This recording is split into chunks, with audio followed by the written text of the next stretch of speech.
Welcome on Texas football. I got a little special edition here for you this weekend. I'm Bobby Burton, joined by Rod Babers, CJ Vogel, and Gerry Hamilton. Guys, we're going to break down and give folks our picks for the college football playoff games. Obviously, the one that has the Longhorns' attention the most comes on Wednesday, January 1st. Texas playing against Arizona State.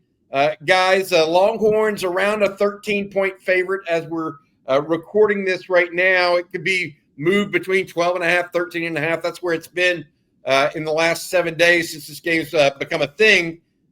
Let's just put it out there. Is Texas going to cover? Is Texas going to win? What are the things we need to worry about? What are we think are clear paths to victory for Texas? Rod Babers, I'm going to start with you, but first I want to say thank you to our sponsor. This episode brought to you by our friend Adam Lowy, the Lowy Law Firm. If you've been injured in a car wreck, truck wreck, automobile accident of any kind, make sure you reach out to Adam at loweylawfirm.com. He gives you a free, no strings attached consultation. Again, loweylawfirm.com. Thanks, Adam, for your support. Rod B., got to ask you now, my man, what are a couple of things you're looking for in this game? And then give us a little bit of a prediction, maybe. I know we're 3-4 days out here, but your thoughts. Yeah, I think it's a pretty simple game plan, at least defensively for Texas. Taking away Scatterboo. It's just that simple, right? He is not only the engine that runs that offense. Hell, man, he's the gas too, because their leading receiver, Jordan Tyson, is out. So he's also now the leading receiver on top of being the leading rusher. You got to tackle that dude, number one. Over 1,500 yards rushing, over 1,000 of those yards are after contact, averaging over 4 yards after contact per carry. Man, he will keep his legs moving. You try to hit him anywhere up high, and he will carry you for a few yards. You got to take away the legs, and you got to wrap this guy up. 92 forced missed tackles. He is a force. So that's number one. Take away that guy from Texas. Stack the box. I do not fear their passing game, even though I like Sam Levitt. And then it's turnovers, guys. Turnovers. They are 17th in the country in takeaways.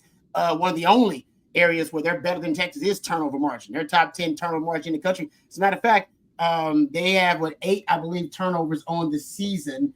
Hell, guys, Vanderbilt is one of the only teams that has fewer. Vanderbilt has 7. And think about what that Texas defense did for a Vanderbilt defense that did not give away the football. They forced 3 of turnovers, I believe, versus Vanderbilt. If they can do that against Arizona State, a team that has not had a lot of self-inflicted wounds, Texas going to roll. I think Texas gets the run game working. They take care of the football at least well enough because they are 111th in the country in turnover. So I'm going to say in this game, Texas plays a clean game, at least relatively clean, and they do cover that number. I got Texas winning 30. Oh, I'm going to go 37-20. There you go. 37-20. So there you go. What about you, CJ? I keep laughing when we do these, Bobby, because Rod always gets to throw his prediction out there, and it's always a pointer off from what I was going to predict. I had 38-20 Texas.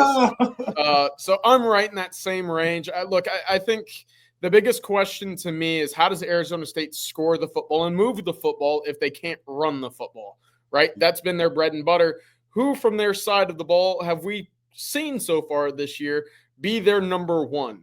That's not Jordan Tyson. We just haven't seen it all that much. And I think, they got a couple really solid receivers. I think Melquan is out there as a really solid option. You saw against Iowa State, they had some big playability. But still, as Rod was saying, the engine is Cam Scatterboo.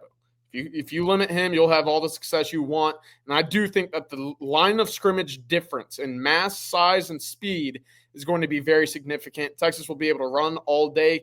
There's not a defensive lineman on the Arizona State roster that's north of 300 pounds. That's going to mean something in this game, especially late in this football game where I think Texas really starts to run away with it. But, Rod, you had 37-20. If I had to change it up, I guess I'll go 41-17. Lock that one in. We'll get even bigger. 41-17. Ooh, I like it. Okay. I like it. Gerry Hamilton, now you get to whop them all, man. Well, look, there's been another prediction come in on this game. Misholo, the elephant at the Atlanta Zoo, picked ASU to pull the upset. All right, now that we're done with that crap. I have 52-23. Texas. And look, and I'm not sitting there saying it's going to be 38-0 at halftime and people are going to be passing the beer and celebrating, but I think it's going to be tough for Arizona State to keep up late in this game. I don't worry about Texas not being focused. This is a national quarterfinal game. of a team that's goals to win a national championship.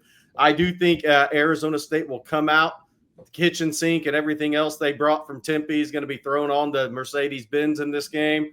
They have nothing to lose. I get the card that Kenny Dillingham will play, the same one Dabo played, the nobody respects us. We're a 2-touchdown dog in the national playoff game.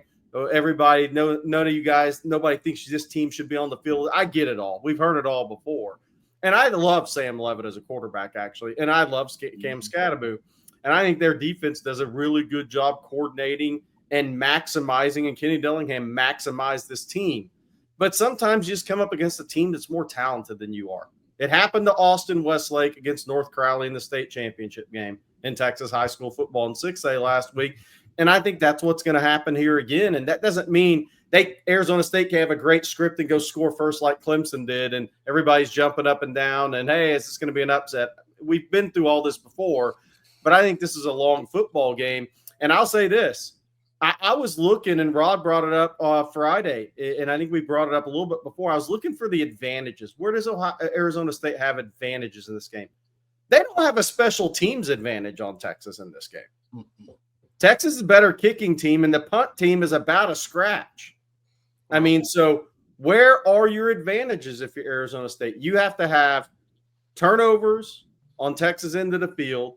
You have to hit 3 trick plays, onside kick to start. You got to throw it all out there and hope it sticks. And you got to get Texas to feel the pressure in this game late. And I just think this is a bunch of large humans and a team that's faster than the other team. And if Arizona State is one of the worst pass rushing teams in the country, if that plays out against Texas and Quinn has all day, Arizona State's in deep trouble. I've got to say this. You mentioned that fast start. The recipe for Arizona State to beat Texas is to get a fast start. Yep. To be able to milk some clock a little bit with Scatterbo, right? You want to know their recipe? Scatterbo has to have 40 touches. Yeah. 35, 40 touches. Yeah. It's got to be that big a yeoman performance where he's moving the clock, not just as a runner, but also as a pass catcher. I think that they'll try the short passing game a little bit against Texas, try the wide receiver screen game to get some free yards, get them into 3rd and 3, 3rd and 4, where Texas has to be one-dimensional a little bit on defense. That's the recipe for a win for Arizona State. Who's done that against Texas this year successfully? Not for 4 quarters. Yeah, exactly. And so can Arizona State then really put the clamps on Texas and Quinn Ewers? Here is my take on that. Some people have put the clamp on Quinn Ewers. Georgia, for example, the first matchup. But Georgia could stop the run at an elite level. Is Arizona State going to be able to stop the run at an elite level? I don't think so. Even if Cam Williams is unable to go at right tackle. And so when I look at it, I have an issue trying to find the path to victory other than Cam Scatterbo putting on a cape and being superhuman. Now that can happen. He's a great player. Hey, Arizona State would have 25, 26 first downs, and you look up and into the 3rd quarter, and you're like, we haven't had the ball at all. Yes, that's the kind of game that they would have to do. They would. I don't know that anybody can do that against Texas, though. To Rod's point early on, is how are they going to beat Texas defensively? And I just don't know. As good as I think the running back is, I don't know that he and the quarterback. I love the quarterback as well. Yep. I don't know that they're going to be able to do that much. I'm going to go 31-13 Texas here. I believe that Texas will score a good amount of points. I think Texas will score more in the red zone. Arizona State does not have a great red zone defense. 31-13 Texas on this one. That's a pretty – all of us picking Texas to cover, not just to win, which is interesting. That when I don't know that all 4 of us have been consensus on something like this all season long, which tells me to say, uh-oh. They're a little overconfident here, but I want to say this. That game last week against Clemson showed some resolve and resiliency at a high level, in my opinion. Yeah. Texas played a high-level game against Clemson overall. I thought that. What do you got, Rod? I was just, if they had Jordan Tyson, I do think it would change the math a little bit for Texas, considering I'm with you as I like Sam Leavitt, and that's a guy I think has an NFL future.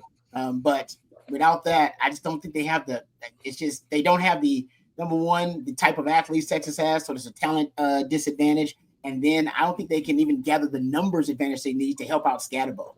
You got a +1 in the running game with the quarterback. Another thing, I think they'll have more quarterback design runs for Sam Leavitt. Why keep him healthy now? I mean, at this point, you gotta empty that playbook out. I think you get quarterback design. And Rod's point, I agree with that on Leavitt, and that gets them into the danger zone because they have a huge drop off at second team QB. But like you said, nobody thinks they're going to win this game. Well, there are 7 national analysts, 3 from ESPN and 4 from CBS, that are picking Arizona State, but we'll hold their eulogy another time. That's wild. And the elephant from the Atlanta Zoo, apparently. Yeah, Solo. Oh, did Acho pick it though too? Acho did. Yeah, he was one of. Yeah. Well, Acho picked Clemson to win the title. But it's Clemson to win the title. Yeah, he tried to pick for this one. Yeah. Hey, question I'm going to go next to CJ, and I'm going to let you start because I don't want Rod stealing your thunder. Next game up on our list, Boise State, Penn State. That actually will happen on Tuesday night, the 31st, New Year's Eve, 6:30 on ESPN. CJ, tell us a little bit about that game and how you're feeling there. This is a game I feel like the stars are going to be out. And you might be looking at Boise State saying, stars, multiple, other than just Ashton Jeanty. But, yeah, I think they do have a pretty good group of playmakers. Cam Camper transferred from Indiana this year, 870 yards, 8 touchdowns. He's a big play waiting to happen. Then on the opposite side of the field, look, we've talked about Drew Aller. But their tight end, Tyler Warren's probably the best in the country. Yes. You got Nick Singleton as well, Abdul Carter on the opposite side at the edge position. I think this is who's going to have the more individual playmaking. And I didn't think Penn State had a lot of consistent football played against SMU. Really, without those 2 pick sixes, there wasn't a whole lot of offense in that game from Penn State in that game. I want to see what this game will look like, in good conditions, under a dome, under a roof, with an offense that we've seen already with Boise State that can score points against good teams, right? They went toe-to-toe with Oregon earlier this season. Obviously, Penn State did just the same against Oregon in the Big Ten championship game. So if that's what we have to go off of, those common opponents, I think this is a game that could see some points. At 11 points, I don't know if I'm buying Penn State covering 11 points there. Gerry, you're next. Penn State, Boise State. My concern for Boise is they've scored 21 or less in 2 of their last 3 games, and that was UNLV in Wyoming. Because Jeanty hadn't been healthy, hurt his elbow. Let's see where he's at with 20 days off. And then I look at Boise, and they've given up a lot of points to some teams this year that you shouldn't. 40-45 Georgia Southern. They lost 37-34 to Oregon, by the way, early in the year. But, I mean, they gave up 30 to Utah State, 24 to UNLV. I mean, they've given up points this year. I think it's just going to be similar. Boise State can rush the passer, but I'm not sure they can handle the physicality. And in Penn State's number 6 in the country in rush defense. That's actually not the team you want to play if you're Boise right now in the playoffs is Penn State's rush defense. And the quarterback is a game manager. If they shut down Jeanty, then he can't go win the game. And I'm not sure he can keep them in the game. I'm going 40, 41, 20 Penn State. Maybe actually I'll change it 44-20. You're big on the teams from big conferences. What about you, Rod B? Yeah, I mean, it is definitely the toughest rush defense that Boise State has had to face because the Penn State rush defense it is formidable. They are, if you look at stuff rate, number 1 in stuff rate, number 2 in O-line yards allowed, number 11 in yards allowed per carry. I mean, this is no doubt a top 10 rush defense. So Ashton Jeanty and that Boise State rushing offense is the best in the country. He's the best running back in the country. But I think Penn State will be up to the test. I'm sure he'll break a few, but they won't be able to just run down Penn State's throat. And Boise State on the flip side, Boise State's not a good tackling team. Pro Football Focus grades, obviously for whatever they're worth, 133rd in tackling grade out of 134 teams. That is not good going up against, the big bodies you'll see on the other side of the ball with Penn State. So I don't like those numbers. I agree with Gerry. I think they end up running away with it late. I'll take Penn State 31 to 17, something like that. I'm just going to cut to the chase. I think Penn State's too strong up front on both lines. Boise State's not going to be able to move the ball. I'm going to go 17-6. Oh, ugly game, old school. James Franklin plays big games not to lose. And so if he gets a 2-score lead, he's just going to try to squeeze the ball and squeeze the life out of it. That's not going to win him big games. It may get him to the national semifinals. All right, other big game coming up on New Year's Day, actually. This is the last game of the day. Notre Dame and Georgia in New Orleans at the Sugar Bowl. Georgia currently favored by 2, even though they've got to play with Gunnar Stockton as their quarterback. Gerry, you've been all over Georgia in this matchup. You've been talking about them. You picking the dog still? I am. Look, and I know the issue there with Gunnar Stockton, but this is the game I feel good about for Georgia because they've had 20 days to get him prepared and for Bobo to build out a game plan with Gunnar Stockton. Look, what's interesting to me, and I'm sure Rod will get into this, Georgia handled Texas outside zone, wide zone. Notre Dame's an inside zone team. And so that's what will be interesting for the Georgia front seven. Will it be a different physicality meet in the hole for those guys? But look, Notre Dame has been here before. And when they've gone up in these games, they've just got out-athleted. And I think that's the same place they're at in this game. And I don't think it's going to be some big scoring game like Alabama's put on Notre Dame in the past when Brian Kelly was there. I'm going 20-13 Georgia in this game, and I do think they'll score points. And I think Notre Dame's got a heck of a good defense. My question here is Notre Dame hasn't played anybody this talent level this year, and I'm not sure they played anybody close.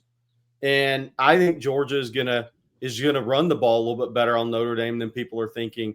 I thought Indiana had some chances and just didn't have the players to get it. CJ, what'd you think?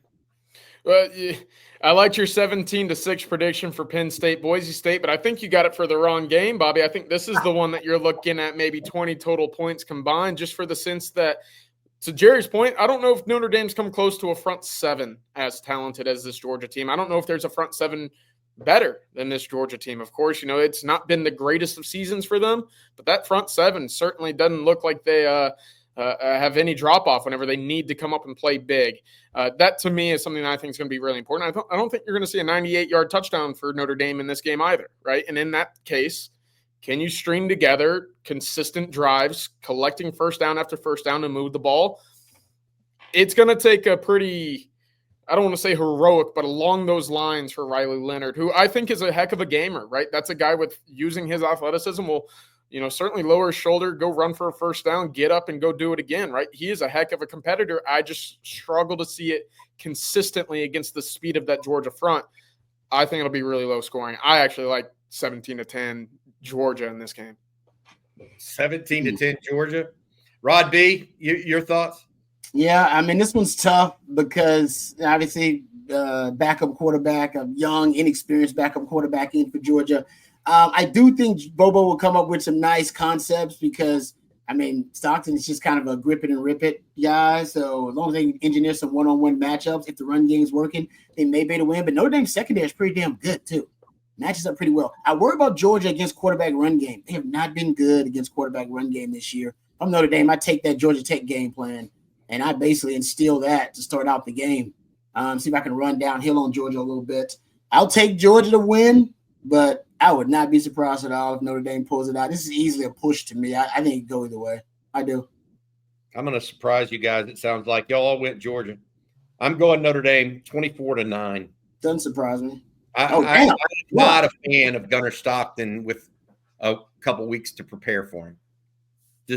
I think he's going to put the ball in harm's way. Notre Dame, as long as Riley Leonard doesn't turn the ball over, which he's done in the past, as long as he doesn't turn the ball over, I just don't see how Georgia scores, frankly. I mean, they don't have receivers, guys. How they going to run? Are they really going to run the ball 80 yards and score? As long as Notre Dame punts and plays defense, I find it hard to believe that Notre Dame can't win this game. And I know people are saying, what? Texas would have beat Georgia if they would have known they were playing Gunnar Stockton the whole day. There wouldn't have been a quarterback run game at the end of this. I mean, anyways, I digress. I think Notre Dame is it. All right, the other game that we're going to be looking forward to is a potential matchup for Texas. The winner is the potential matchup. Ohio State, Oregon at 4:00, immediately after the Texas game at noon, the noon kickoff on ESPN. Ohio State, Oregon. Guys, I watched the Big Ten championship with Oregon, right, against Penn State. Oregon has an offense that can look like it's on automatic. It's on autopilot. Yep. With Dylan Gabriel, when he's on and you're not affecting him, he makes it look as easy as anybody in college football. The offense makes it. The Taz Johnson, those guys, they make it look as easy as possible. Ohio State sometimes makes offense look hard, but then has players like Jeremiah Smith who make anything they do look easy, right? In this rematch, I've got to take Ohio State. I'm going to go. This is going to be hard. I'm going to make it 31-28, Ohio State. 2.5 point favorites. Rose Bowl is, this is an old school Big Ten team versus an old school Pac-10 team, but both Big Ten teams now. I'm going Ohio State 31-28. CJ, I'll let you go next. All right, actually, yes, CJ, you're next. I was going to say, that's a lot of points for you, Bobby. I was a little surprised to hear that. I know. 59 points combined. I like it. I think you'll see a shootout, much like first game of the season between these teams. Of course, we just saw the Big Ten championship game where there was another shootout for Oregon involved in that game as well. I really wanted to lean with Oregon, but I think that defense is just too shaky for me. I know that they got a 0 in the loss column. I said coming into the season that Ohio State had the most talented roster in all of college football, and I think a lot of that talent's really starting to come to life on the defensive side of the ball with Lathan Ransom, Jack Sawyer, JT Tuamolo on the opposite side on the edge there. My goodness, do they have so many guys that you can count on to make big-time plays, and as long as you don't see Chip Kelly and Will Howard turn into what they turned into against Michigan, that team is going to be able to score. And I think that they're going to find ways to do so against this Oregon defense. I like Ohio State to win this game as well. And, Bobby, I like a lot of points in this game too. I like 35, 31, something in that range for Ohio State.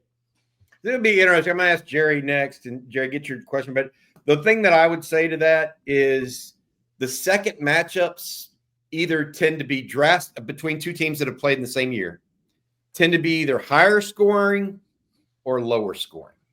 They never seem to be in the same category. Now, Texas-Georgia's second matchup was in the second. It was somewhat similar, but only really because of overtime. It was a lower scoring game, right? So when we have rematches like Ohio State-Oregon, they're typically either higher or lower scoring before because the two teams have scouted each other. Gerry, what do you think of this matchup? Oregon, the home team, Ohio State, even though they're in the Rose Bowl. What do you think?